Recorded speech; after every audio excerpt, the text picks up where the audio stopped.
Halo, sobat sehat semuanya. Perkenalkan, nama saya Martino Orlando Costa, perawat di Rumah Sakit Umum Daerah Insinyur Gabriel Manek SPD Atambua. Pada kesempatan kali ini, saya akan menyampaikan informasi mengenai etika batuk dan bersin yang benar guna mencegah penularan penyakit melalui droplet atau percikan ludah. Yang pertama, saat batuk atau bersin, gunakan sapu tangan atau tisu untuk menutup mulut dan hidung. Seperti ini. Kemudian tisunya dibuang ke tempat sampah.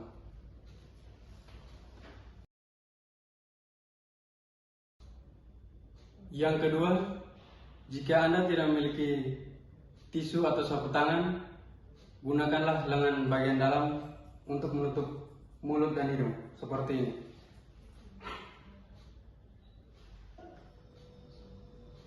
Yang ketiga, setelah batuk dan bersin, jangan lupa mencuci tangan di air yang mengalir atau menggunakan cairan yang berbasis alkohol. Anda juga dapat menggunakan masker ketika batuk atau bersin. Perhatikan cara penggunaan masker yang benar. Arahkan kawat sampai di atas tulang hidung Anda, kemudian talinya dikaitkan. Lalu rekatkan kawat di tulang hidung Anda.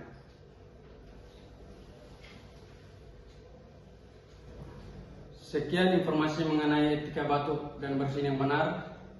Mari kita terapkan etika batuk dan bersin yang benar guna mencegah penularan penyakit melalui droplet atau cairan ludah. Salam sehat untuk kita semua, karena sehat dimulai dari kita.